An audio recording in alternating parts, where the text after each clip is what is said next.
Back, I believe. Testing. 1, 2, 3. Everyone all right? Let's I find don't. out. I don't see on Still Twitch yet. offline for Hold on. now. No, see. Now we're slowly getting back. Hello, are we Hello? back? I think we're back. I think we're back. Yeah, we're okay, back. we're Yeah, back for now. we're back now. Yeah. All right, cool. Sorry about that, OBS is a everyone. bitch. Yeah, my OBS has decided to shit the bed. To excuse my language. More recently. So yeah, I'll be basically doing my best to leave it alone for this for the screen right now. God, that's really annoying. Anyway, welcome to the. Reminds me the good old Atari days when I was a kid, 2 centuries ago. No. You had to leave the room because if you walked on the floor, the cassette recorder would shake and the game wouldn't load. No, thank you, is what I have to say to that. So yeah, welcome to the Content Podcast, where we talk about many things in the gaming industry. For those of you who's watching the VOD and think, why is it a weird start? It's because the show had a bit of a bumpy road. But now let's start by going around the houses. So we normally start off these episodes by talking about what we've been playing this month. So I'm going to kick it off, and I usually go into one certain direction, but I'm not going to go here. Lemming, what have you been playing this month? I've been playing something a little controversial. Oh. Oh yes. We will talk about little that later. controversial. On top of Escape from Tarkov and all the other games that I play all the time, and I've been playing. Oh, at work during my lunch breaks, I've been playing Hades. That's a lot of fun. Very much enjoying my first playthrough of that. But I've been playing Pal World. Yes. How is it? About that We'll let that sink in. We'll start at the top. Is it copyright infringement? Fuck no. Nope. There's just enough to say. Yeah, it's about as copyright infringement as it can be, while still not being copyright infringement. Yeah, if anybody remembers how Action Replay used to sell their cheat software with like it's definitely a Pokemon, but it's not actually the Pokemon. It's basically that. Yeah, it's like For people, Yeah. for people screaming like, "This is plagiarism." No, it's not. It's not. If Pokemon Company wanted to take these developers to task, they would have done it 3 years ago when the game was originally announced, because there was artwork and designs out all the way back then. Which Yeah, also kind of hampers any idea of it being AI generated as well. Yeah, this game has actually been in development for at least 3 years, because that was how long the announcement of Pal World was. This has been rumbling away for the AI quite a long time. generation news have also been demented by the people spreading them to be false. But this game has its ups and downs. The ups being it's basically an Ark-like game. You survival, capture and train animals, build a base, work with friends on a multiplayer server, PvP on a multiplayer server, etc., etc., etc. Very good. Very just like the good part of a lot of different games. There are some issues, like when it comes to morality in the game, because it's basically Pokemon in you're throwing a ball, catching Pokemon, the pals, and then you can use them. Basically, yeah. You're catching these pals. I love Depresso. He's my little boy, and I love him. He's so sad all the time. I thought they are all Depresso. No, there is one pal called Depresso, and he's adorable. And he just when you can set them at tasks, like go mine that thing over there, and they'll have a pickaxe and be like mining. Depresso's just one hand, just like ding. He's EO the Pokemon. He just can't be bothered, and it's adorable. I love him. I will hit those rocks in the quarry, I guess. Yeah, basically, so I'll do it. Fine, whatever. And you can catch your Pokemon. There are boss battles. There are raids. There's all sorts of. It's a really in-depth, well-built game with a few bugs here and there. Like, there's a flying bug. It's weird. Yeah. But there's also morality at play because you can capture people. There are. Oh, it says in the game that it's immoral, but you can still do it. You mean like NPCs, or do you mean like other players? NPCs. You can capture like NPCs. Like there's the in-game equivalent of Team Rocket, who will occasionally raid your base, and when you damage them enough, you can just go, fine, I'll just throw a ball at you. and they will help on your base. They will be brainwashed to help you, as all the other Pokemon are, and well, the pals are, and you can help them. But I found another thing with these people, because you can sell them. You can also butcher them. You can butcher them. I haven't bought that upgrade yet, but you can get a butcher's knife and butcher your pals, which include the people. Yeah, you can butcher your pals, which includes the people. And the fun fact is, it actually blurs your screen when it does it. I thought that was only done on the YouTube reviews. No, it does it in game. It blurs the death. I mean, it's quite interesting. It's good, actually. But yeah, you can butcher your pals. You can butcher your human captives. You can sell them. I found a village that had a pal trader. I was like, cool. I can sell my pals. I wonder if that. Yes, it includes the people. Can you feed them to one another? Probably. But what? You give me 1,500 gold if I give you these people that are worthless to me. Yeah, there you go. Slave trade, brilliant. Yeah, but I mean, beyond that, it's a fun game. The designs are adorable, and you get to shoot a penguin out of a cannon. It's great. Judging by the in-game stories that Crendor and Strippin were telling about Ark all those years ago, they were engaging in human trafficking, slavery, and extortion back then. So I'm guessing if this game is like inspired by Ark, it's absolutely. Oh, the gameplay is very much like Ark. I've heard that it's very much. Yeah, the survival aspect and the building, the crafting and such. But yeah, it's Ark with a Pokemon aesthetic, a few gameplay mechanics from Breath of the Wild and Ark itself, and the capture ability of Pokemon, and it slams together into a well-created and well-designed, not copyright infringing and not AI generated video game world. Thumbs up. That's what we have to say about that. Okay. Does this game have a rating already, like PEGI or ESRB? No, it's in early access right now. Yeah, it's in early access. It is rated as very positive on Steam, though. There you go. Moving on to the next person. Burr, what have you been playing this month? Oh, I've been playing 3 games. 2 of them are very short, and one of them was causing me actual health issues. Ooh. So I'll start with the health issues. I was playing the game that our friend Weird FW is playing currently, which is Legend of Zelda Skyward Sword HD. Well, not currently, like right now, but he is now in his streams. Yes, tomorrow he's having another dungeon. And this game is a fun game that is being done a big disservice by 2 equally horrible, but in different ways, control schemes. If you want to control by buttons only, it is fucking bonkers. If you want to control by motion movements, it is fucking bonkers. But also the motion controls are a bit easier for me, but also they made my arm really, really hurt, especially at boss battles. Because you have to wave your hand a lot, and you have to defend a lot, and it's difficult for Lewis, who's able-bodied. It's even more difficult for me, who have all kinds of motoric problems.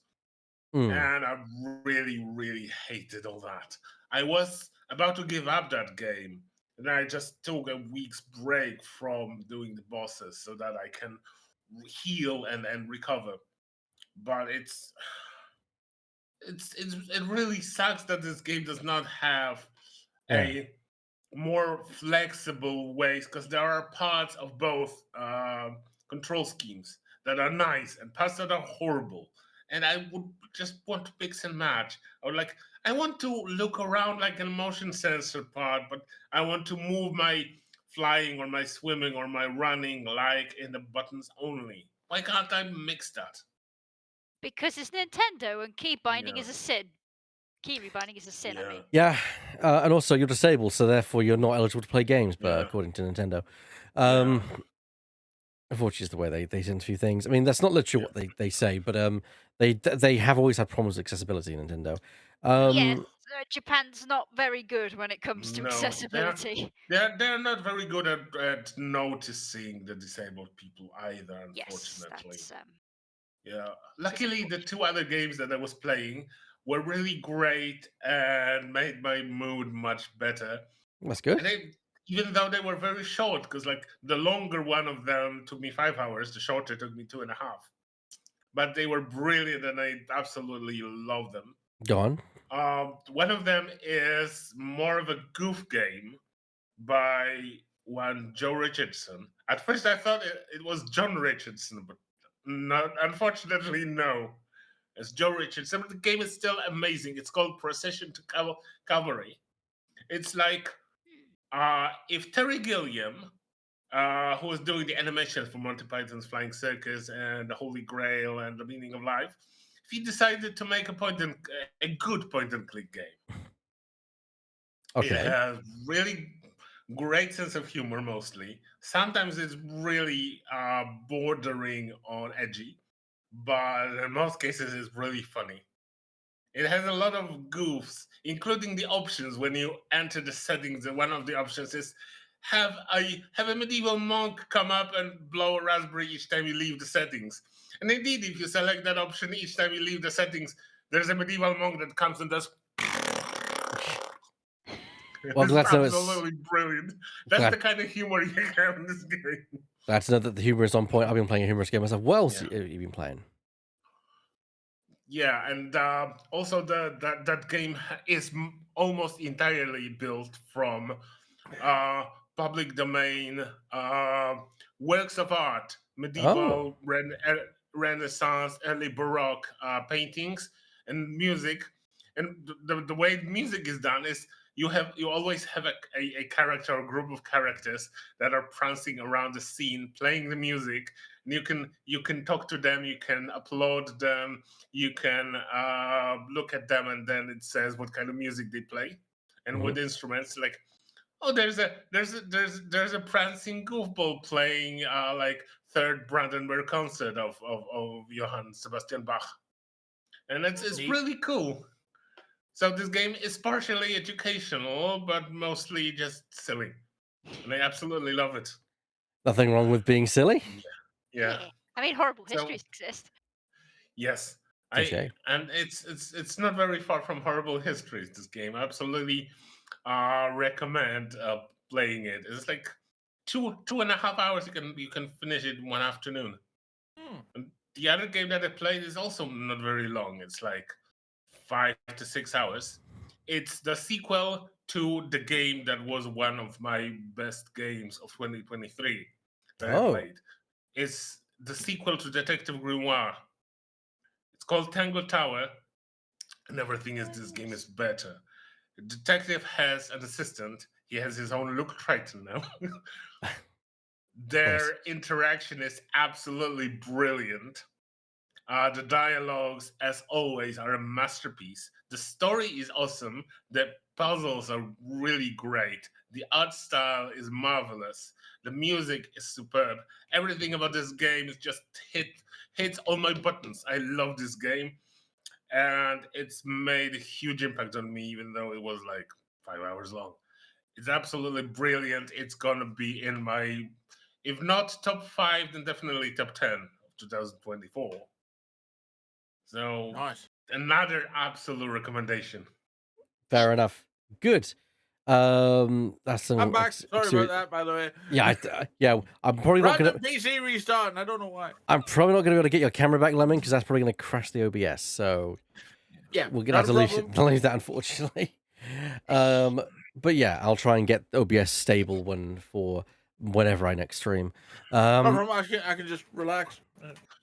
But yeah, if you want to relax even more, you can turn off your camera unless you want to stay with us. Nah, I'm here. But yeah, I am curious about that series. I've been meaning to give it a try, and I'm looking forward to giving it the once over. Do. Shadow. I've been playing a more casual game called Garden Inn, where you basically you have a room which is implied to be your home, but you can decorate it however you like. I don't have a bed. Fuck beds. Basically, That's you have awesome. selection. I I know like they beds. are. I've got one over there. Yeah, they're the third best I'm four-legged making a human joke. friend. And you've got a selection of plants, and you can which you grow, and they grow into these cute little plant things, and you can hybridize them together to get more different plants. And it's really kind of cute. It runs semi real time, as in it tracks your real time, and you can turn it off and it'll keep ticking along in the background, and then you come back to it. But it does have a little speed up clock that you can use every now and again to speed things up, and occasionally that means your plants will grow. You will have to leave it a lot, though. There are some plants that will take about 6 hours. Some will take Ugh. 12. So it's not something you can have it on like in the background, like the game open and doing other things. But I just turn it off and do something else with your life. It's fine. It's a sweet little game, nice and chill. Would I kind of like. I always feel weird about these games, like recommending them, because it's like, well, there's not really anything to do. I mean, if you want to grow some like cute plants, I guess, but like it's a casual game. The other game I have been playing, semi regularly, I will say, because all the other games I've been sort of like poking at, so that doesn't really count, is Jurassic World Evolution 2, which is the sequel to the Jurassic World Evolution, the first game, which was basically, we've decided to make Jurassic Park Operation Genesis, but in the Jurassic World thing. And it was a good start by Frontier, but it was shit because Ouch. basically I think personally they were hamstrung a lot by Universal. They were like, oh, you've got to have this, this, and the other, and you can't do this. There were choices in the game where it was just like, why, why is this like this? This dumb. Thankfully, the sequel is an improvement in almost every way. They're basically like, okay, we understood what the problems was with the first game. We heard you. We're gonna make it. You told us make it more like Operation Genesis. We made it more like Operation Genesis. So there's a lot more customization of the buildings now. There's Oh, more that's good. dinosaurs. You can now have like flying dinosaurs. I know they're not actually dinosaurs, but work with me here. Yeah, You could have like marine dinosaurs as well, which is also really cool. And there's a lot Which are more. also not dinosaurs, Yeah, but I know. There's a lot more. There's a lot more strategy to it now, because in the first game, what you could do was just build, like buildings would appear like instantly, like and like things would appear instantly, and your rangers had like infinite fucking fuel and stuff. Now the game's like, no, you have a building time. When you can't just like you can't be just like, this dinosaur is about to escape. Bazillion bazillion fences in front of them all of a sudden. Now these fences have a build time. So you so you have to wait which makes for them sense, to to build me. and also electrify, and you also need to restock your feeders and the fuel for your ranger vehicles, because driving, you need to fill them up, because that's how that you don't works. want your vehicles to suddenly stop in the middle of a Tyrannosaurus enclosure. It does seem like they kind of more grasp the idea of like you should, here are some little things that you never thought about that you actually need to consider now, which is kind of what a simulation game's kind of all about, Yeah, because the first game, like, if you were good at the first game, you could just, aside from the occasional storms, you could just breeze through that game like really well. If you kept all the three factions like real chill, nobody would do anything. There'd be no sabotage. You could just. There were ways of cheesing the campaign, and I did it. I used to cheese the campaign something fierce, and like there were loads of ways you could just cheese the game, but in this one, it's like, no, you really have to pay attention to what you're doing, because you've got to.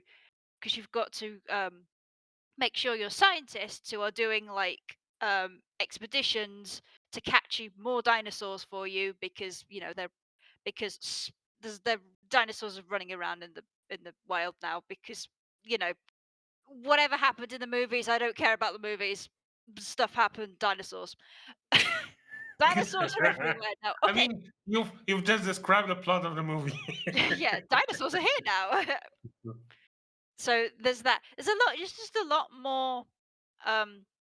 Because now dinosaurs actually respond to their environment, and that sounds like a weird thing to say, but in the original game, your dinosaurs only cared about if they had water, food, enough Oh, I space, see. or if there was like some forest. Now they're actually looking for, now they all have comfort levels, and they're looking for, like, if they're herbivores, they're looking for tall tree, they're looking for forests, fruit, be it high fruit or on the ground fruit, how much water there is. There's more nuance in what they need Yeah, from the nice. game. They're representing game mechanics effectively. Yeah, if you played a Zoo Tycoon game and you know of the painting you had to do on the floor, like the sand, the rock, the everything, there's some of that. There's not very much. I'm glad they didn't do like Zoo Tycoon levels, that because that was silly. But it's just a case of, yeah, they'll want some sand on the floor, or they'll like some nice sunning rocks over here, and but also, what I do like is that Frontier took the compliments of the previous game, where they said these dinosaurs are really well animated and textured, and they feel alive, kind of thing. And Frontier's, yeah, like, yeah, we'll stick to that. So now you've got dinosaurs like they're making territories, they're doing threat displays at one another. Occasionally, they'll lie down and sleep. Like they're much more like animals now. Which is weird when you think that that was something that wasn't in the first, because it's like the whole point of the game is the dinosaurs. Yeah, Yeah, You know, dinosaurs didn't used to sleep in the first game. The yeah, only cause time like, they slept was if you hit them with a trank dart. yeah, 'cause, like if you didn't want the dinosaurs, you would have played Zoo Tycoon. Yeah, exactly. But it's I quite like it. It's a good step up from where we were. The campaign's a bit slow to get going, but hmm. it's teaching things at a slow pace that I quite enjoy. It's not immediately just going, here's all the stuff you need to know, which is good because there's a lot of stuff here. There's a lot of stuff you need to know, and it's gently sort of, it's feeding it to you gently. It's just like, here you go, here's another little bit, here's another little bit. And there was something else I wanted to mention that I completely forgot. Yes, they took the ability to, because in Jurassic Park Operation Genesis, the first Jurassic Park management game, you had Hmm. the ability to get into the Ranger's chopper and basically become the ranger and shoot the dinosaurs when you needed to.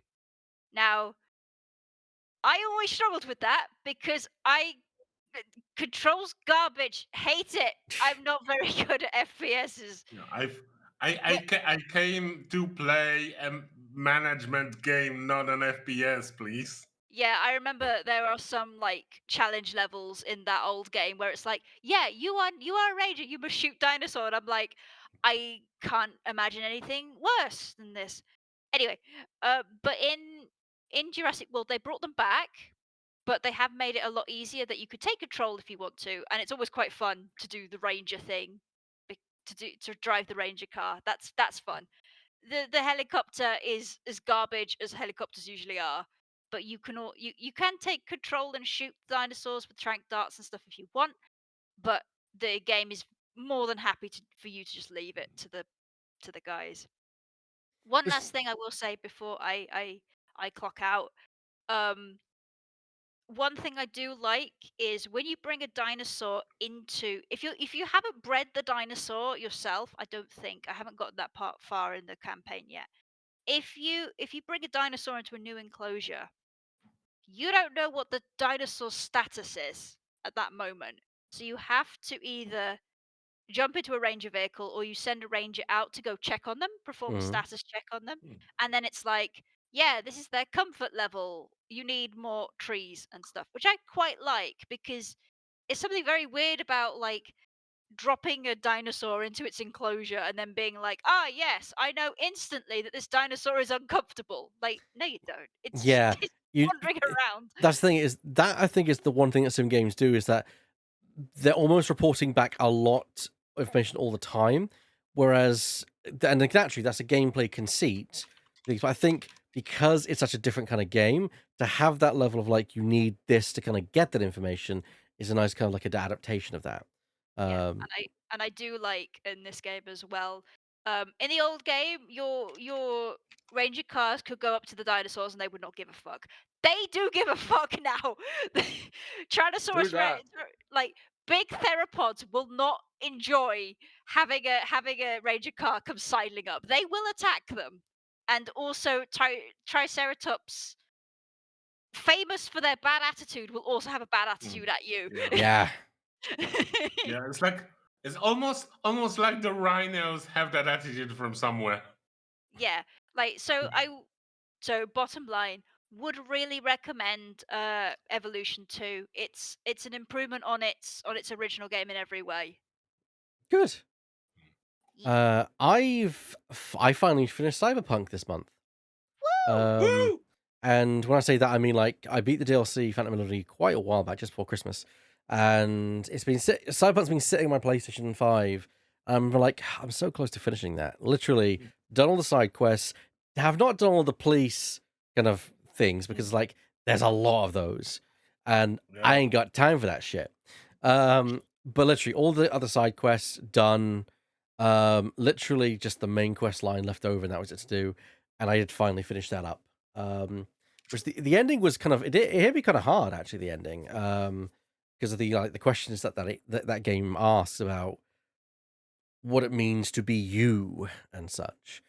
Great game. I would recommend it now that it's in a playable state. Well, not that's being a bit unkind. Now that it is in a more polished state, is what I will say. Is what I will say. It is Acceptable more state. original. It's Yes. more intended state. Intended. Yes, intended to state. That is probably the best word for it. Thank you very much. So yeah, really pleased with that. Naturally, I'll be playing the Apollo Justice trilogy because I've been wanting to catch up Silly Voices ready up to the point where we are on the weekends because now that's out. We don't have to emulate Spirit of Woo! Justice anymore. Finally. We're Um, legal, folks. I mean, we were Yeah, we were that's- always legal because I have a copy of Spirit of Justice on my 3DS. It's just that but that level of abstraction was having its own problems and its own bugs. I mean there was We're that one. going legit. It was that 1 week we couldn't stream because the emulator broke just for that Yeah. reason.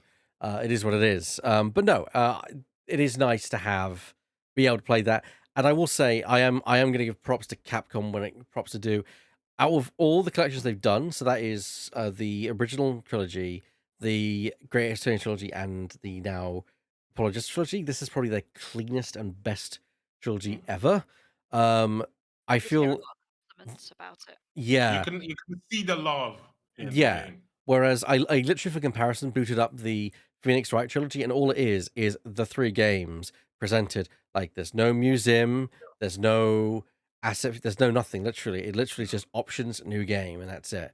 And then the Great Ace Attorney, that's like, oh, we've got some music, we've got some artwork, we don't have the animation view or anything like that, and literally the animation viewer just for making screenshots or thumbnails for the episodes is a godsend.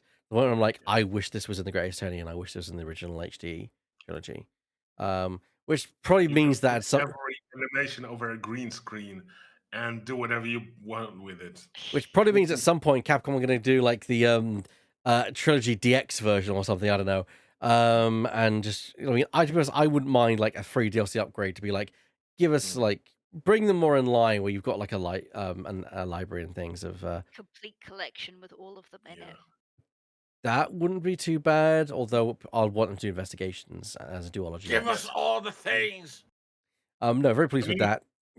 Capcom, if you hear us, if you have Investigations 3 underway, maybe you could bundle it up. Well, first bring Investigations 2 with you. Well, that's the big thing is that the Investigations and Investigation 2 are now the only games in the series that haven't been released now to the wider audience, and 2 hasn't even been localized. Bear in mind that before the Great Ace Attorney trilogy came out, that both those games hadn't been localized. So it's clear that they're willing to do the localization if they think they're going to get the sales. Um, and to be fair, I think that if they upscaled the sprites from the investigations, they could have a good looking game on their hands. Even though it'd be 2D and people would say, "Oh, it's a 2D game," I still think it would look very, very good. With a switch back to the sprite style, that would look really good. And Yes. they did an absolutely bang up job with upscaling the sprites from Apollo Justice. Oh, they Ace look Attorney. gorgeous. They look absolutely They look gorgeous. absolutely gorgeous because the other two games there are 3D models, but Apollo Justice is still 2D sprites, and they look gorgeous. I mean, For investigations would require work. 240p, mwah. Investigations would require a lot more work than perhaps they want to do because they probably would have to redraw everything because you're looking at every Yeah, single art yeah. asset in that has to be redone. Yeah, Um, the walking part where you walk and investigate, that would have to be redrawn, reanimated. well, even the body sprites of the characters talking, they're not high def, because don't forget these were not 3DS games; these were DS Yeah, I games. mean, they're not high def, but they are easier to upscale. Whereas the ASCII art, they would have to be remade either to Mm, a better ASCII art or to just big detail mm. sprites. Well, the comparison that's there is that Apollo Justice was once a DS game that then got like a 3DS HD remaster and then a PC remaster. So there is going to be more work for them to do, and that means they might not do it, but we'll see. I Is don't know. There's been enough noise about re both remasters that there could be an argument from the dev team to go, hey, you know, If as- Apollo Justice Trilogy sells well, I think they will come to a conclusion that they do indeed like money. well, to be fair, the fact that the trilogies have been increasing in quality shows that they're putting more and more money into them, so that clearly they feel like, oh, it's earning enough that we It's can worth do it, yeah. this. It's worth it. So I think that's a good indication, good sign for the future of the series. Um, Another game I've been playing, which I've been really excited to get my hands on. I've been playing. I've only done 2 streams of it, but loved it so far. Is Prince of Persia: The Lost Crown. That game is amazing. Um, it's a great kind of like, I mean, people say, oh, it's not really. I think there's a discussion we can actually have in that game about like when is a game not part of its series, because of course it is so far removed from the original Prince of Persia before even we get to the Sands of Time trilogy, which was its own kind of thing as well. That there's an interesting discussion about that series about, okay, at what point do you change so much that it ceases to be what it is? Is it then something new? But reimagining that into a Metroidvania format just seems to work for me. For me, I just feel like this discussion about whether or not it's a Prince of Persia kind of echoes the discussions about the Assassin's Creed games, like whether or not they are Assassin's Creed. well, I think this could be had for any game that iterates and changes its formula over time. For example, it's probably a good segue to kind of talk about it. The Pokemon games. We talk about how the Pokemon games should iterate and they should change things. At what point do they changed enough that you could argue, but they're not Pokemon games anymore? well, I think it's irrelevant. I think hot take, but I think what genre a game is irrelevant to the question. I think if it's got the title screen of this is a insert franchise here, it's part of the franchise. It doesn't matter if it's a beat 'em up, a shoot 'em up, or whatever. Like thing times change. Like Pokemon games used to be 2D sprite games, and now they're rendered in 3D. Does that mean that they changed? Yeah. No. Also, This like, is Pokemon Snap a Pokemon game? Yes, it is. It's yeah. completely different to the other Well, Pokemon okay. games. I think we're not talking about branding because naturally they've all come under the Pokemon umbrella. We're like what it means to be a mainstream Pokemon game is what I'm talking about. The elements that make it a mainstream Pokemon game. Yeah, but well, for Prince of Persia, it's evolved into a Metroidvania then. That's as far as I'm concerned, like at some point a game has to change. Like, I can understand that a game is what it is. It stays as one genre and doesn't change. But some games need to evolve to keep up. For example, God of War had to evolve in terms of its story. Maybe in terms of how open its world was. I've not played the God of War games, so I'm a little shaky on that. No, But that definitely had to. I can provide They were context. corridor They were games. corridor. not They good. were Yeah. they were They were kind of not open at all. they were not open at all. They were like pulled back. They were, like the difference is there actually is not a lot of commonality between the two eras, if you will, of that game. So see, they had to evolve. Like, even though Yeah. Mario's a Even- platformer, he even- split into a more three. He split into his more 3D style and the 2D style. Sonic has no fucking idea who he is anymore. But that's partially a Sega problem. So Gotta go fast. we'll forgive the Hedgehog for that one. But several other games have started off as one genre and then sort of become another just by growing up and changing and being like, oh well, this what we were doing no longer works, so we have to become something else. And I think that's just a natural progression and natural evolution of games. And I think by saying like, no, this particular set of games must be X, Y, and Z is incredibly reductive to the Yeah.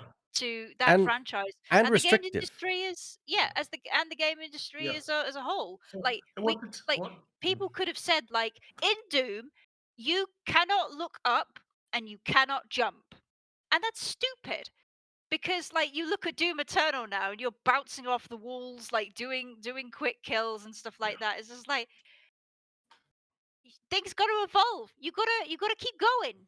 Mm. Like And keep it it's to an the awesome same Doom game. Yeah. keep it to the same shit all the time. Is how we get shit like Shenmue 3. I mean that's fine Yeah. if you like Shenmue, but it it's a relic. It's Oh, hello. Have I muted myself? Have you muted No, yourselves? I think we lost Shadow. Shadow. hello. Oh, Oh, yeah. For some reason, something. you were happy. You kind of lost out there. It's funny you said you find like Shenmue, but then we lost you for a second. Yeah, it's fine if you like Shenmue, but it's a relic of previous gaming history, and we left the shit it we left that shit behind for a reason. True. There'll be a lot of people upset with you saying that. I'm not I gonna. don't I'm not gonna care. comment. I'm not gonna comment. I've not played Shenmue. I don't really have much interest in playing it. It's just. You know, I feel like Shadow has offended Shenmue so much that they disconnected her for a moment. But I wanted to ask you, because I don't know much about Pokemon. Has the Pokemon Company ever called anything the mainstream game or the main game or anything like that? Oh, that's interesting that you say that because there have been a lot of arguments about this, and Joe Merrick of Cerebi fame has been fighting this fight constantly. But there is a mainline set, and then there are spin-off games. Um, the main line do tend to be like gold, silver, ruby, sapphire, those kind of games. Legends is considered a mainline game. It's interesting what's considered a mainline game as well, because Detective Pikachu is actually a mainline game. Fans hate to hear that, but that's what the Pokemon Company considers a mainline game. So shut the fuck up. good enough for them is good enough Fair for me. enough. Yeah, exactly. So it's difficult. It Pokemon's one of those weird ones where it's just like it, mm, sometimes it's a spin-off and sometimes it isn't. I see if I can So, actually find. but Welcome to our weird world. my point is just the thing, like, what is a game is decided by the developers, the creators of said game. If the Pokemon Company itself calls something a mainline game and something a spin-off, that that makes it a mainline game or a spin-off. It's really strange to think that there are people so arrogant that they think they can like gatekeep the Pokemon information, the Pokemon qualification, even from the Pokemon creators themselves. It's like, You know shit. I know this is the mainline game. Yeah, so sorry, I meant when I said Detective Pikachu, I was wrong. I was incorrect. I just looked up Cerebi. What I meant was Pokemon Let's Go Pikachu and Let's Eevee. go. Ah, Oh, yes. yeah. People think that's not. Yeah. People think that's a side series game. Nah, that's a mainline game. That is considered mainline, and I'm sorry, you're just gonna have to accept it. I was just hoping they would go so bonkers as to say Detective Pikachu is a mainline game. Quickly I bringing mean- quickly bringing it back because we briefly touched on Prince of Persia. And I want to get back to that in a second. But yeah, please carry in your thought, Shadow. No, I don't have a. My thoughts are gone. Goodbye. Okay. But I really like the look of Prince of Persia. Reimagining it to a Metroidvania makes sense. The Metroidvania is kind of like the modern 2D action adventure game that people tend to go for, because it's a formula that really that took a lot of elements from the Soulsborne series and like oh those are the idea of like respawning enemies and health potions that you get a limited amount of between runs. Interesting ideas. So you've seen a lot of modern developments kind of roll back into that formula and that format, which I think is a great thing to see that genre evolving as well. Which I think they call there's to the point where I think they're starting to be called like Soulsvanias, which I'm like, well, yeah, well, no. But anyway, I very much like the Prince of Persia. Its art style is really, really good. Its storyline so far is really, really compelling. Its set design is mwah, including some like very much I hate this segments of the world. Thanks, I hate this. Thanks, I hate this segments of the world. And I would say if anyone can get their hands on a copy of Prince of Persia: The Lost Crown, they should, because it's an amazing game. Which leads us on to that Ubisoft just cannot keep their mouths shut. Yeah. Before we that, go into that, I will just say, as a bystander looking into the Prince of Persia game, I really like that the main character is kind of set up to be this cocky, arrogant son of a bitch. But when he's actually in game and interacting with people, he's just the nicest, sweetest guy, and he's not an asshole at all. He's like really nice to like old women and really friendly to children, and I fucking love that. And I'm just like, yes, that's great hilarious. character. That's narrative Disco Biscuit done the other way around, because usually it's you are the homicidal, you are the what's it called? I always forget. What hobo? Murder hobo? Oh yeah, Murder Hobo. Yeah. Yeah, murder hobo in the gameplay, and like a The nicest guy. Dubrovnik or a scaredy cat in the cutscenes, and here it's the opposite. I've also gone back to the Skywalker, the Lego Star Wars: The Skywalker Saga, because I never finished that. But that's beside the point. That game's good. I'm not going to talk about that. The main point is that Ubisoft just can't keep their big fucking mouth shut. Which But actually, before we get there, I wanted to ask you one question. Sorry, just one. second time I've been interrupted into that intro. Go on, Bert. We are delaying one this more topic thing. more than Ubisoft delayed Yes, Skull and Bones. It's just still regarding Prince of Persia. I don't remember if I've ever asked you that, but have you ever played any of the Assassin's Creed Chronicles games? I haven't. No. Because when I was looking at you streaming Prince of Persia, it feels I have such strong Assassin's Creed Chronicles vibes. We should give them a go at some point, because they probably very heavily discounted at Ubi Store. Probably are. I had incredibly strong Assassin's Creed Chronicle vibes, and I love those games. And I absolutely love what I'm seeing when you're playing The Lost Crown. I'll definitely pick them up off whatever I can, or maybe I'll buy U Plus and play it on that piece of shit. So yeah, because Ubisoft don't like good press, and just can't. Lenny, now it's your time to interrupt. Nope. Don't do it, Lemming. Don't do it, Lemming. No, please continue. So they just can't keep their mouths shut, Lemming. Can't keep their mouths shut, Lemming. And Ubisoft, the Prince of Persia: The Lost Crown came out, and not 24 hours later, did their head of subscriptions or chief of subscriptions, I believe, is who he was. It was Made some fucking made the bullshit comment. artist. and I don't want to pull the comment up because I don't want OBS to crash, but I will paraphrase the comment that, in fact, yeah, Shadow, if you wouldn't mind pulling up the direct quote from the fuckwit. I'm trying to find it, boss. Cheers. But while you're finding it, I want to say, you know, a company has sunk very, very low if they have a job called chief of subscriptions. No, it's just a very sad realization of the world we live in currently. I think is not it's not an indication that a company is sunk, because probably every company will eventually end up with one of these. I have. I mean, yeah, because every company is going down the entropy path. Shadow, would you mind quoting said person directly? So, a comment from Ubisoft Director of Subscription Philippe Tremblay said, consumers got comfortable not owning their CD collection or DVD collection. That's a transformation that's been a bit slower to happen in games. As gamers grow comfortable in that aspect, you don't lose your progress. If you resume, basically, it's like you need to get gamers should need to get comfortable about not owning their own games. Yeah. Now, I will say, as a digital person, I have, over the last few years, made a big transition from physical to digital. Like, I can't remember the last time I bought a game physically. My response to that is no.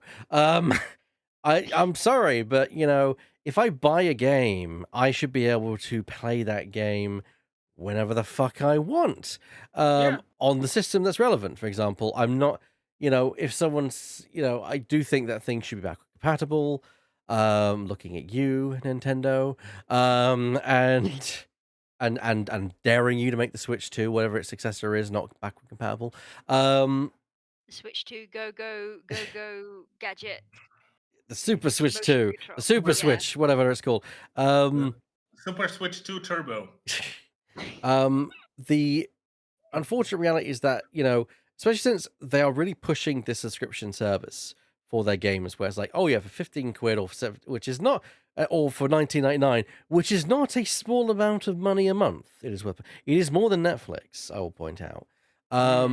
You get access to the Ubisoft's entire library, and the idea is like, hey, they even try to make the argument, hey, it's more economical because you buy a game, sits on your shelf, you're not playing it, you're not using it. Whereas you just have to hang, you just don't pay the subscription, you just hang the subscription, you can come back and start playing that game whenever you want, your saves are all there. I get the convenience. Thing is, us gamers don't want, gaming is not the same as TVs and movies, because in TVs and movies, if I want to engage in a TV movie, I pull the disc off the fucking shelf, enter it into my hard drive, and I just need to sit down and watch. I don't need to do anything else. Games are much more transformative because we kind of interact with those more directly, and more like, no one can have the exact same experience as I have. We might play the same levels, we might go through the same set pieces, but to say that we have the exact same experience is a lie.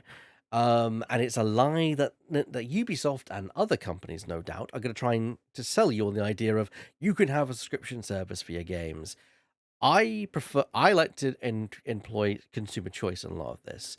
I'm now going to pass the floor off to my co-hosts in their thoughts on these ridiculous statements from the head of subscriptions and their thoughts on this development. Shadow. My short answer is, if Yves Chameau thinks that we need to, I know he didn't say it, but fuck him. If known abuse hider and condoner Yves Chameau thinks that we need to get comfortable with not owning our games, he can get used to Ubisoft not having any money. Goodbye. My longer answer is okay, yeah, subscriptions can be started and stopped, but where's the guarantee you're going to keep my saves? Where's the guarantee that you're not going to roll back this subscription service? What's the guarantee that my saves are safe? You know, you could stop this at any time and just ditch the servers. We've had thousands upon thousands of live service games just die and disappear off the face of the earth. I mean, you've recently had a thing where you wanted to play a Splinter Cell game online, but it's like, look, no servers. All the other servers are in Russia. A Ubisoft game. I Yeah. point out. Yeah, Yeah. I had a Ubisoft game whose servers was like blasted off the face of the earth. That was Anno 2040, if I remember correctly, and it had to have a patch where it made it not online only, so people could actually play the fucking thing now that the servers were off.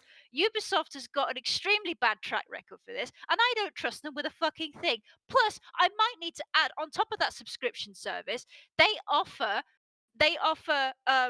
in-game items which are actually pay to win on that subscription service, which I don't think is fucking fair, if you ask me. Yeah, pay for our subscription, pay for this game, pay for our subscription service, which gives you items in the game, which makes your gaming experience slightly quicker, which also makes me think, did you make your Assassin's Creed games even more grindy than they already were, so that you would force people to pay for your subscription fee and for the little in-game items and boosts that you give with your subscription service? That's kind of fucking dodgy. And I think Ubisoft the should go answer bankrupt. already is yes. That's just yes. Yes. The answer to the making the game more difficult already is yes. Yeah. Let's So let's also not forget this is the same company that's like, if you don't log in every 6 months, we might just delete your games. yeah, exactly. I think they wipe. I think I checked my UPlay account, and I think they might have wiped some games that I hadn't got on Steam. I'm not sure, but when I looked on my UPlay account, it said I didn't have any games. And I'm looking at my Heroes of Might and Magic 6, and I'm thinking, well, that's a fucking lie. I will also introduce before we go on to Burr and such. I do have an interesting anecdote about what we discussed about me wanting to play Splinter Cell. The funny thing about that whole thing is, until about 2 months ago, bear in mind that the servers have been offline for that game for about, or the servers have been offline, quote unquote, for the last 3 years. No, they haven't, because there was a workaround where you could, if you Yeah, installed they the were old, just unavailable. yeah, if you installed the old version of Uplay, so when it was Uplay, not before it became whatever it is now, it could then actually link to and access the servers. The servers were still there. They just stopped you from Oh, connecting to yes. them. Which Yeah. it's like, what the fuck? So basically, you're saying that they updated the game but didn't update the servers to that version. no, they didn't update the game. They didn't update because the game still, like, if you run the game with as it is, it's the Uplay launcher. If you regress the Oh, Uplay shit. launcher to an earlier version, it can then access it through the game. Now, maybe because they didn't upgrade the game to then work with the new U service, I don't know, but it still is a bit fucking shit that that happens, and that is another thing which I just want to tie on. How far does this go? Like, are you committing yourself to saying that in 10 years' time, I'll be able to boot up and play Prince of Persia: The Lost Crown on your subscription service, and it work flawlessly on whatever device I'm paying for? Are you committing yourself to that? Because if you're not committing yourself to that, what the fuck am I paying for? Yeah, exactly.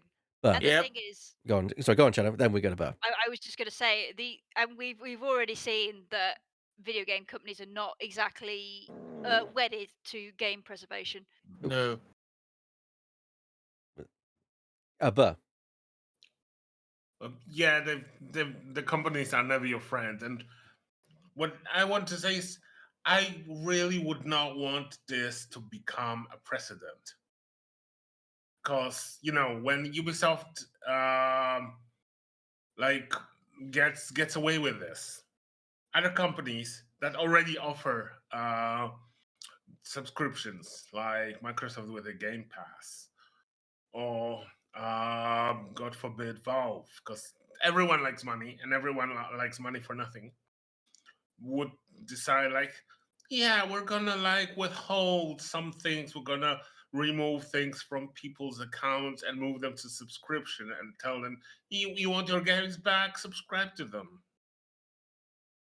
I will just say that Spec Ops: The Line has recently been delisted from Steam. Oh, Right. damn, that's a good one as well. That's a good game. That's a good game. I mean, it's the sort of game you only play once, but it's a good game. I Yeah. will just kind of.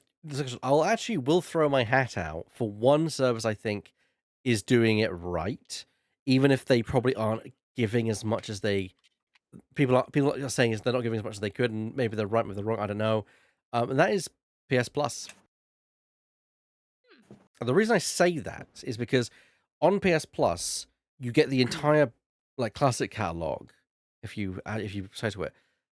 But if you wanted to, you could just buy those outright Hmm. and just play them on your PlayStation 5. And I feel That's like more sorry. giving consumer choice in that area is I think where I get like big thumbs up on that one. Yeah, there's certainly more than what Nintendo does, where it's just Normal, like what most if you companies do. yeah, Yeah. it's like if you want to play GBA games, you're gonna have to pay for the Switch Online thing. Go fuck yourself. But you were going to talk. You were going to talk about this whole thing Yeah, just next. wanted to say it's still really iffy, even without the subscriptions, because all the digital distributions so far, Mm. they are all on the basis of like renting the game forever from a company. It's like it will be forever rented to you, but that doesn't guarantee that you own it. You don't own it. You're just you're just renting it from the provider for as long as the provider decides the game is available, Mm. which is not really great. I would love if all the games eventually ended up on platforms like GOG, but that's impossible because either the games can no longer be reverse engineered to be in the like installable DRM free version, or does the owners will never allow it. But still, the approach where I can have a guarantee that having a suitable PC or a suitable console, I could play this game from whatever medium I've downloaded it to. That would, because the problems that I always have with the physical distribution is you have tons of unnecessary physical shit. When you have like 5 games, it's pretty easy to store them in your cabinet. Mm. When you have 2,000 games, it's a bit more difficult.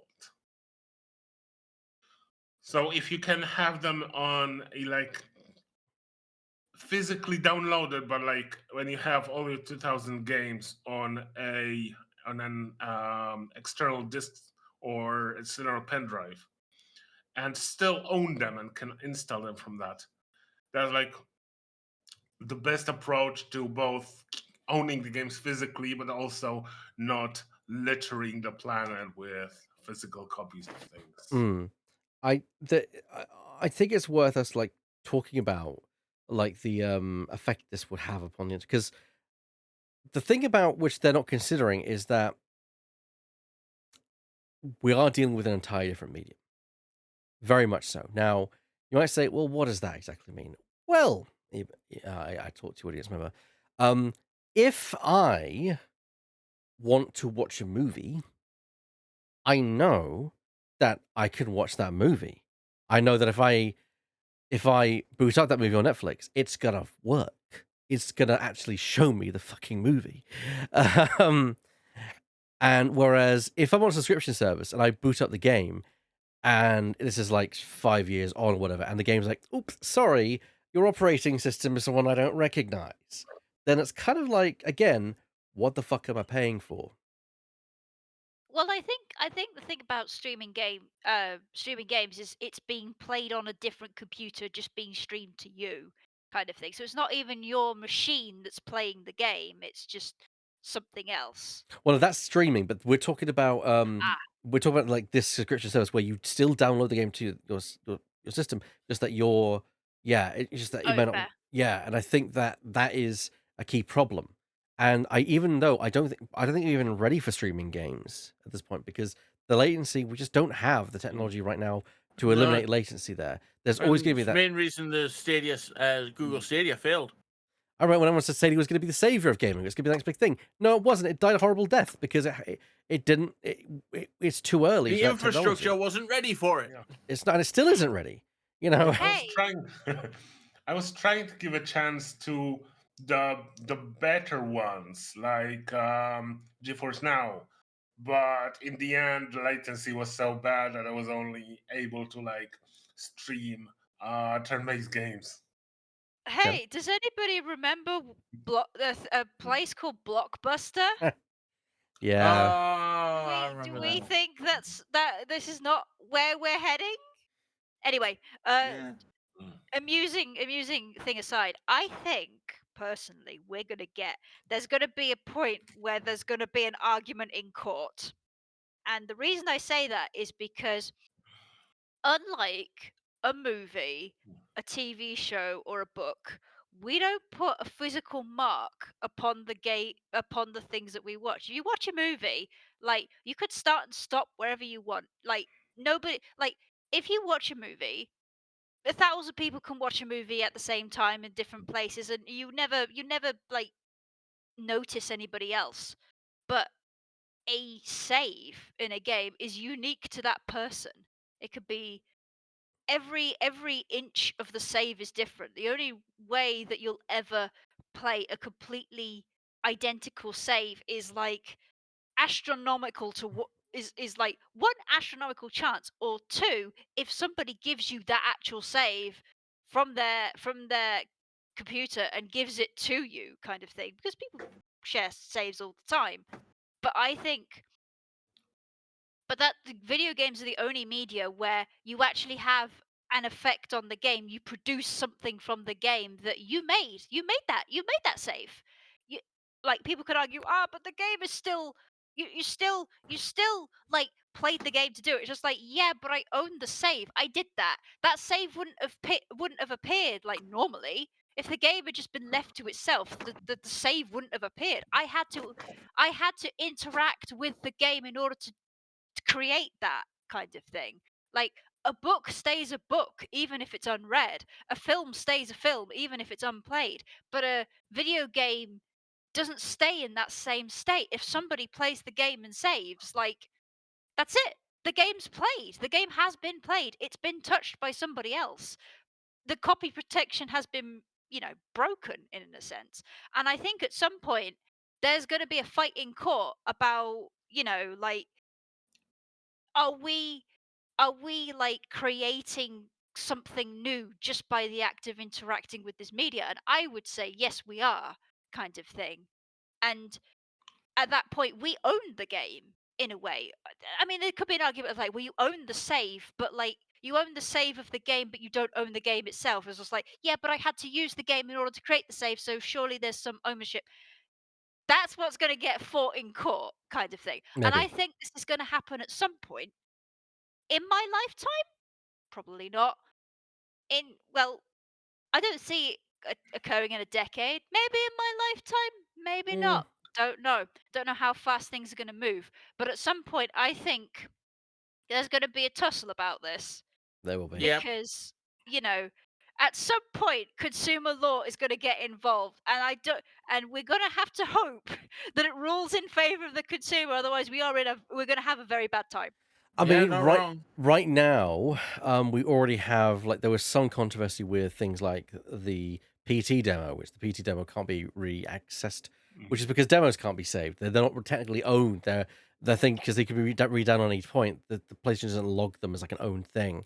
Um, it what will happen is it comes to that point where there's a game that's been delisted, and it's not just that you can't buy it; is that if you owned it, you now can't download and play that anymore. And we're talking like a single player experience that is separate from its online server entirely as well. Because they'll just say, "Oh, Hmm. we turned off the server, so of course you can't play that game." But I think that's when that will happen. It'll have to be a big popular game. Lemmy, do you have any thoughts on like this whole thing? Yeah, there's quite a lot. I've been running through them in my head, and I'm just trying to get them into focus now. But at the end of the day, it's a difference between a subscription and a purchase. I pay a number of subscriptions that I can cancel at any point. I have a subscription to Amazon Prime. I have a subscription to Funimation. Oh no, it's Crunchyroll now. I cancelled my Funimation subscription because they bought each other out. It's weird. They're owned by Sony. But I have that subscription. I have Xbox Game Pass, PC Game Pass, brilliant stuff.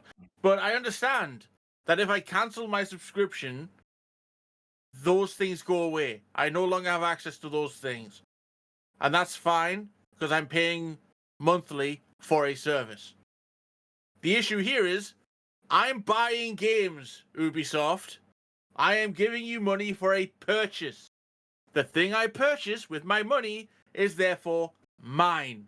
Now, on a digital storefront, for example, Steam does it quite well. Because I have a number of games on my Steam library, some of which I'm not proud I own, such as Warhammer 40,000 Storm of Vengeance. I own this. The game has been delisted from the storefront for about 10 years.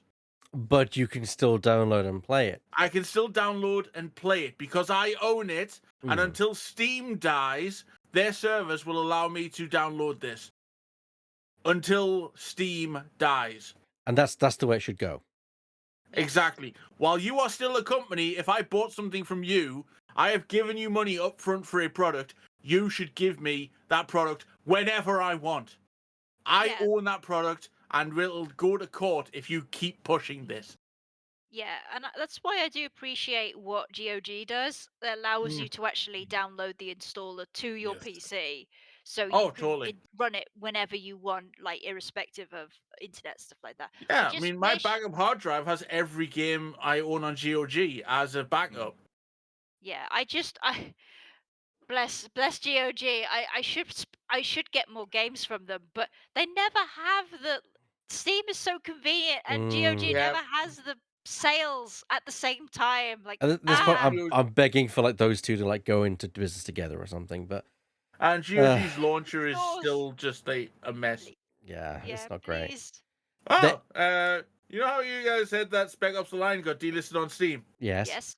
It's currently £4 on GOG. Ah. Well, there you go. There is one, and I say one possible positive to this.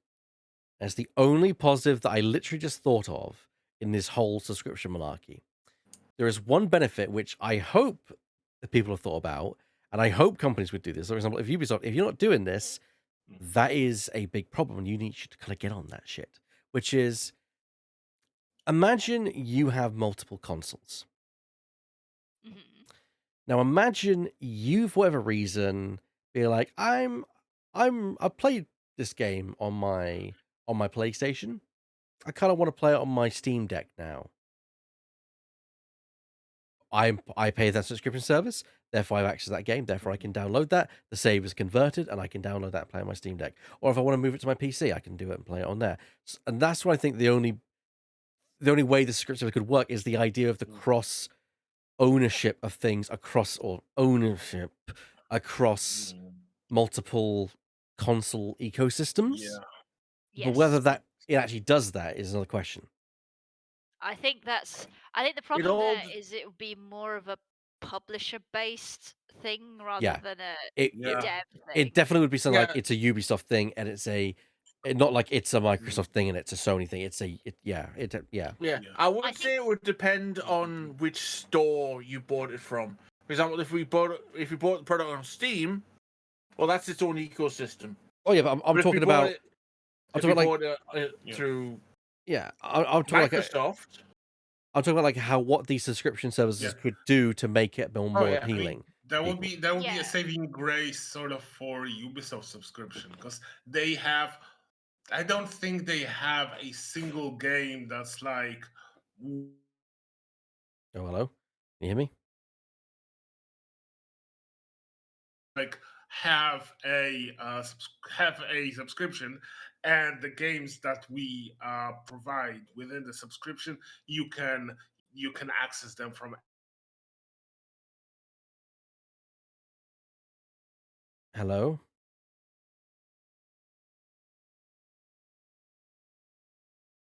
Hello. Can you guys hear me? Hello. Oh, it wasn't just me. I kept dropping. I kept like Burr kept dropping out for me, and I thought it was my connection, so I didn't say anything. I thought it was my wavelength. So I'm guessing it's okay. You've dropped as well a couple of times, Al. Yeah. Right. Well, something's going on tonight. Not just with my OBS, but apparently with everything else. I think we're gonna blame VOD Ninja. I think that's the. I'm blaming the Gremlins. Not you. Not you. I know Blame you. live The service other culture. gremlins. The actual Live service gremlins. culture is trying to shut us down. We're trying to be censored by Yeah. big corporations. Curse you, Ubisoft. But no, this is gonna go somewhere at some point. Someone somewhere is not gonna be happy with the fact that they can't play a game they purchased ages ago, and quite rightfully so. Can't play a Yep. game they purchased ages ago, and it will go to a court. Then we just got to hope that it falls on the side of consumer, because these practices are very. I mean, the one thing which has annoyed me in the last 10 years is how we've moved from this buy and own model and buy and upgrade model to subscription service. Like, I miss the days when I could just buy Photoshop 10, and sure, Oh my god, sure, yeah. if they went with Photoshop 11, I had to buy an upgrade for that.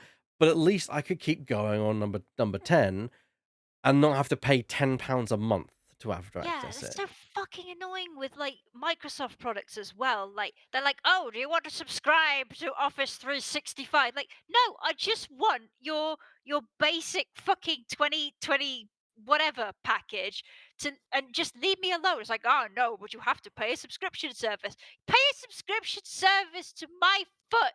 Everything's gone that route. Like, Yep. you know, I hate it. the Forge that I kind of get for the RPGs, I'm renting I pay subscription for that, which that is understandable. There are some modules on there that require you to subscribe to some people's Patreon for that. And I'm like, I'm too Yeah. like, what the fuck is going on with the world? Can I just fucking buy this thing wholesale? And sure, if I want to get an upgrade, I'm going to have to buy it again at a later time. If that's the rub, I will take that on the chin. But yeah, it's I hate the fact that we're not given a choice. It's like you don't have the choice to buy or subscribe. Your only choice is to subscribe. You know, and I hate that. It's very anti-consumer, and I hate Yeah. There's with a burning one more passion. thing that's anti-consumer. And that's, I don't know whether it's purposefully or accidentally anti-consumer, but my cynical part thinks it's purposeful, and I hate it. Which is subscriptions increase FOMO in people, at least in me, because Because you're you missing see out. all those things that are available, and like, I have to play them. I have to play them now. They are available. Otherwise, they can disappear. They are there. I should play them. And it's just, it doesn't do me any good. Yeah, I had a bit of And FOMO actually, because on the 29th of January, Amazon, in their infinite wisdom, decided that on their Prime Video service they were going to play ads, and you had to pay a subscription, and you have to pay a subscription service to get rid of them. No, But no, no, no, wait, no. You have to pay a higher subscription service to get rid of them. Yeah, yeah, yeah, because yeah. No, regular but what I subscription mean is services you had are to pay a random. subscription service to get rid of them. Oh no, not Prime. If you're a Prime member, you have to pay an extra subscription on top of your already subscription to get rid of them, because Amazon couldn't be like, yeah, if you're a freeloader like me, you have to pay a sub. You have to pay a sub to get rid of the ads. That I can understand. Yeah. Fair cop officer. It's what YouTube does, even though YouTube is terrible with that. But that's another discussion. They couldn't be like, yeah, freeloaders have to pay, but because you're an Amazon Prime subscriber, you're already paying, so good. They were like, no, everybody has to fucking pay. And I'm just like, what? That's just so fucking greedy. Anyway. No, no, no, no, no. It is fucking greedy. No disrespect well, actually, no, full disrespect to that. Bezos, you don't Yeah. need a fucking yacht. I mean, that's the thing, is that they've decided, well, in order to keep doing this, we're just going to have to get all of you to pay just a little bit more. And I'm like, really? The largest corporation on the entire planet No. can't dip into can't be Yeah. like, well, we can take less for What? Could profit. Jeff Bezos not sell a fucking yacht to pay for this? Mm. Yeah. Yeah. it's about time. I've got the feeling it's about time these billionaires try pulling themselves up by their bootstraps. Yeah, exactly. Why don't you sell your fucking yacht and stop having like avocado toast? Yeah. Try that, man. Also, I realized I didn't actually make my point, but my point was I did have some FOMO because Amazon put in the adverts on the 29th. So I was like rushing To watch what you want to watch. to rent a movie I wanted to watch. The Celluloid Closet. Would recommend if you want to learn about queer cinema or LGBTQI plus cinema. Definitely recommend the Celluloid Closet. 1990. It's for some reason on Amazon. It's the 1996 version. It's from 1995. Who cares? It's really good. Be careful. It does not pull its punches. It will hit you in the face pretty hard with some hard shit. It's Mm. very good though. Would recommend. But yeah, I had to watch that before the 29th because I knew that adverts were going to get shoved into it at some point, and I'm just Yeah. like, I got to do this before everything goes to shit. And So the thing Get is, that shit out of here. the reason I paid for the Amazon Prime subscription is not just because it enhanced delivery, it's the whole package. The fact that I got the Amazon Prime Video stuff. Now I'm looking at it and thinking, I don't buy stuff on Amazon very often these days.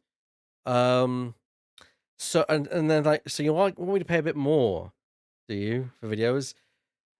I don't really watch a lot of stuff on there anyway, so I might just kick it in the teeth entirely. And yeah, just so not. they've actually made it worse for themselves because people are like, well, if I what the fuck am I paying for Well, Prime? yeah, Then? I've got the effect like, what the fuck am I paying Prime for then? You know, in which case I might as well not pay for it and just, Yeah. It's Yeah. typical unrestricted capitalism and corporate greed all over again. Because, like, we have a thing. People like the thing. Corporations take thing, split it up into lots of things to make everybody pay more. People paying more get sick of paying more and start yo-ho-hoing again. now if Everything they collapses, restart. if they just said, oh, we're going to have to bump your Prime subscription up by £1, I'd be like, Fine. do you know what? It's been a few years at this tariff. Inflation, things happen. Sure. Yeah. To then have like another tier added on, where it's like, well, again, Yeah. what the fuck? It basically is. It is their kind of their psychological game of like, we don't want to increase it because we know that might drive some people away. But if we make it optional, people might just either forget to not upgrade or will just upgrade for because they think might as well. And I hate the psychological Yeah. manipulation that goes on about all this It bullshit. feels It's so like the- rude to me as well. Like just as a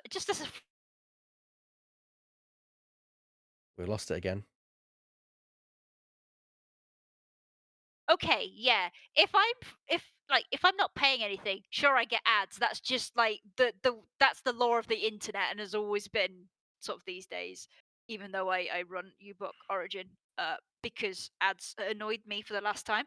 But for people who are already paying a subscription fee, that means they don't get ads because they're paying your wages kind of thing, and to sort of say like, nah, you have to pay something else on top of it in order to get adless. I'm just like, bro, you're that's- pissing off your consumer base. What the fuck? And let's be honest, they say, oh, this is to kind of go into like production fees. I can tell you one place where the extra couple of quid is going, and it's not towards the infrastructure of the company. It's No. directly going No. into the pocket of people running the company. Yeah, It's as far as I'm concerned, it's indicative of the modern class structure. We don't have like poor, lower, middle, and upper classes anymore. We have people who have people who don't have Amazon, don't have internet. We have people who have Amazon, people who have Amazon Prime, and the people up top who are just like, yeah, we'll pay the extra and have everything. Fuck all of y'all. Mm. do I you mean, want to know? Sorry. No, go on, Shadow. I was going to say, do you know what I found out recently, which is really bad? Go on. So that Microsoft has recently made is made redundant 1,900 workers from Yeah. their things. Mm-hmm. Somebody discovered, they ran the numbers, and they have discovered that if they had paid Bobby Kotick a normal redundancy fee like everybody else, they could have given every single one of those redundant workers $2,000, Yep. every single one of them, and kept them. Yeah, I kept them. Yeah, and that to me, I think is Agreed. it's not just corporate greed. I wouldn't even say like it's so tone fucking deaf of the fucking company that They purchase a company they can't fucking afford to then pay a guy that they can't fucking afford to pay to fuck off and then say, oh, we can't afford to fucking do that, so we're going to lay off our staff now. Why did you fucking buy the companies in the first place then? I am aware I have been talking a lot, but is it okay if I go off on one from the perspective of somebody who was a Blizzard fan for a long period of time? Bottle Go it for it. up. Let Lemming talk first, then you can Yeah. go. Excellent. Okay, what was I even going to say? It's stupid, it's ridiculous, but that's not the point. It's the fact that yes, they're letting all these people go, but it's not because they paid Bobby Kotick. It's not even because they can't afford to keep them. It's because by letting them go, they make more money. And Can't it's argue with indicative that. of what's happening all over. What? Can't argue with your assessment on that. Yeah, and it's like look at Warner Brothers. Warner Brothers, who over the past 2 years have made 2 films and decided not to release them because it makes them more money to bin them.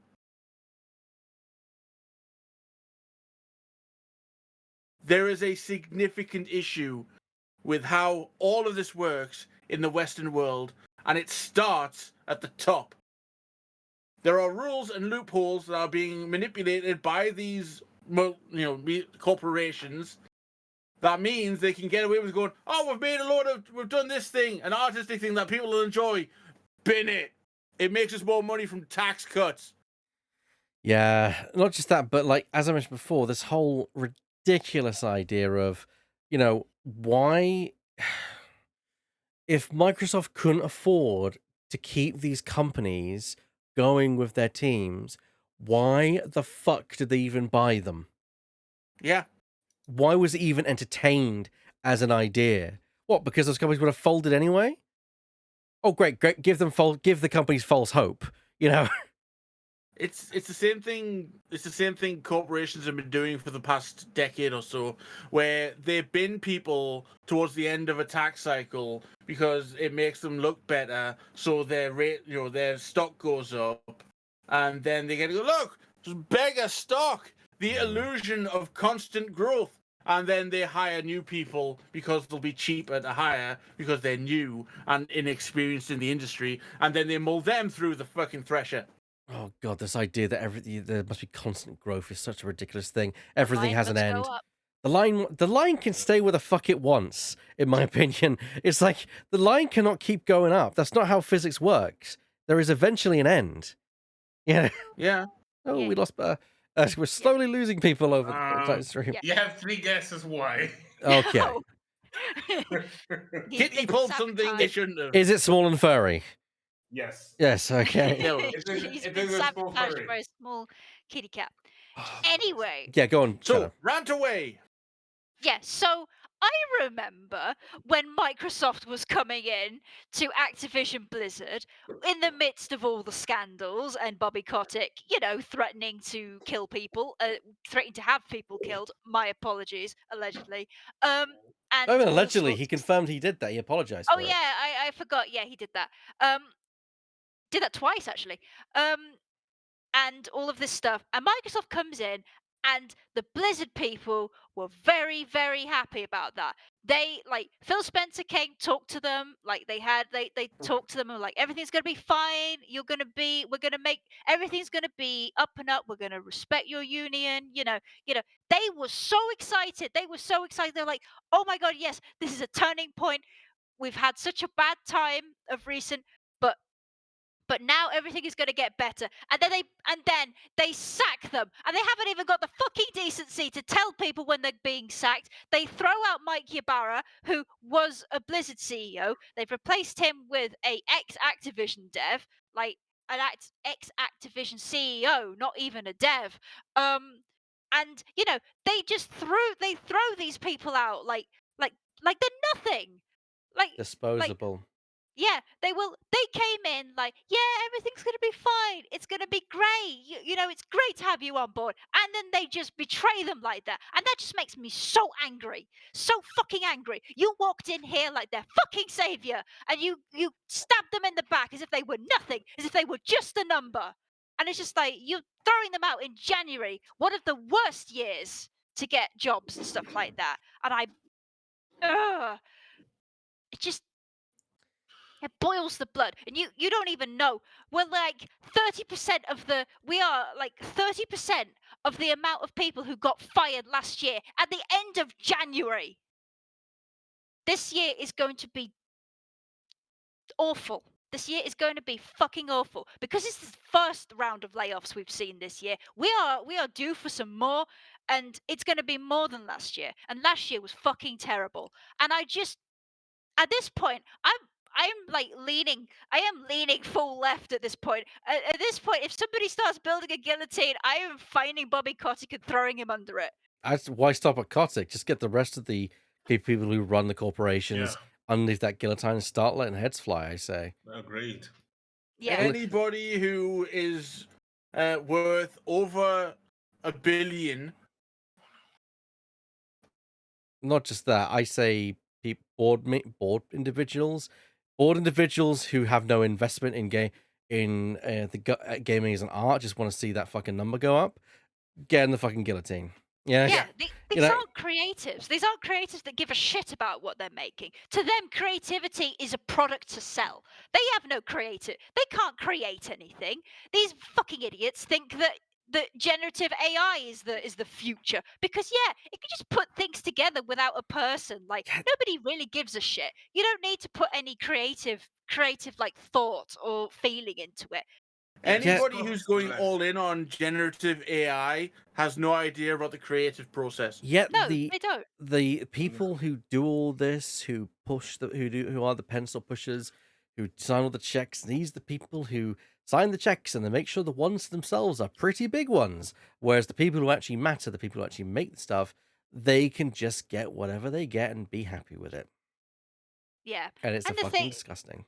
Yeah, and the thing is, like, I know I am better than all of them because I can make something. I can create. Oh, anger has once again shut down Discord.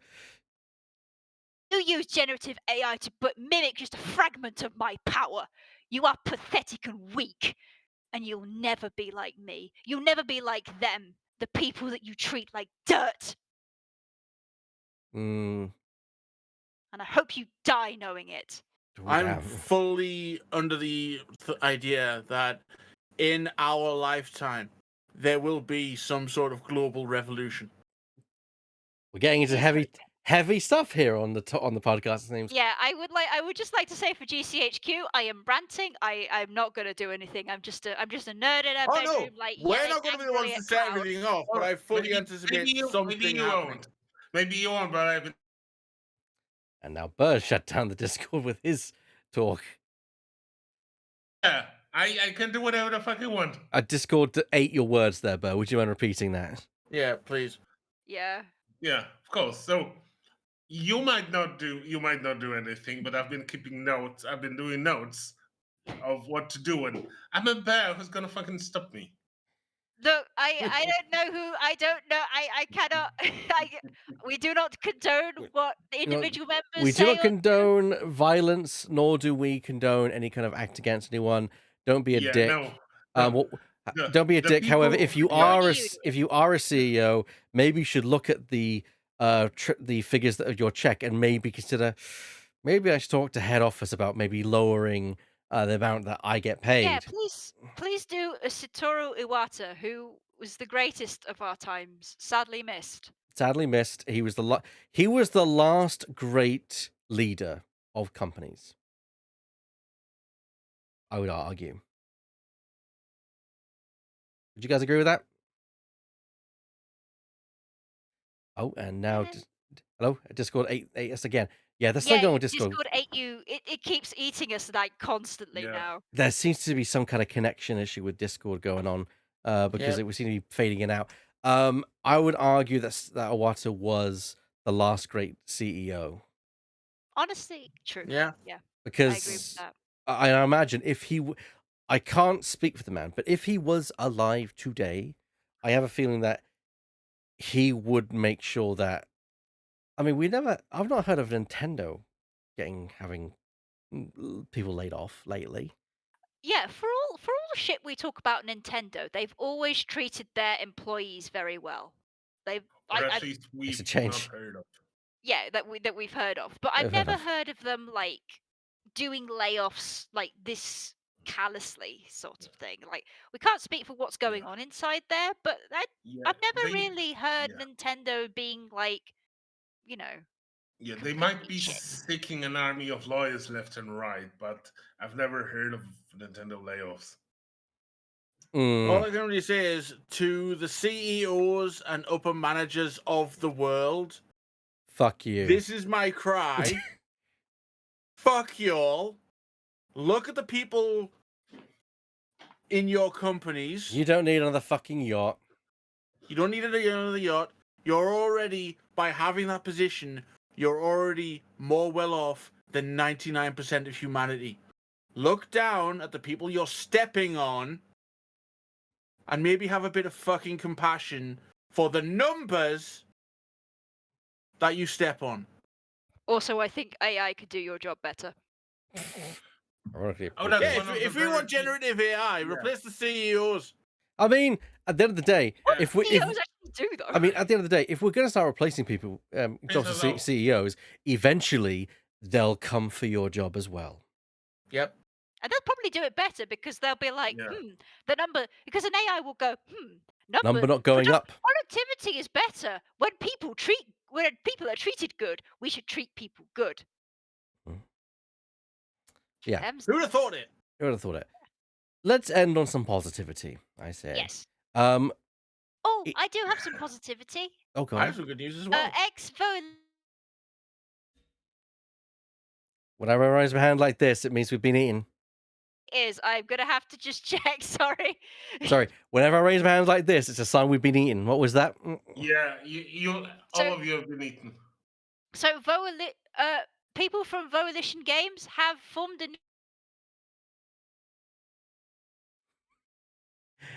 It's working. It's working. Yeah. Go on.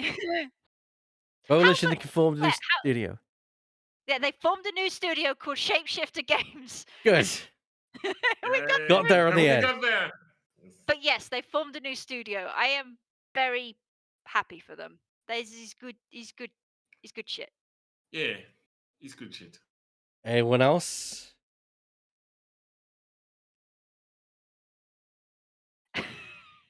See, that silence, I don't know if it was that we've been eaten or whether that, whether They that, were raising Can- their hands. Is it my turn? yeah, go on. When Can you all I hear noticed the me? list The of- cat in Burr's background, she's mountaineering on things. Go on, Lemming. More Positive. good news. The case that I've been following from the past few months, Oh, the yes. Dark and Darker lawsuit Oh yes. being brought to them by the publisher Nexon, has been dismissed in Iron Mace's favour. Woo! Do we know if The it's small with or indie without dev- prejudice yet? Not known at this point. A official statement by one of the developers has basically said that the injunction for trade secrets and copyright infringement has been rejected by the court, and they're also not being blocked from. The court also ruled that Dark and Darker service should not be suspended based on Nexon's claims and evidence alone. So most of it, 99% of it, Dark and Darker's won. They're allowed to progress. They're allowed to keep going. Well done, them.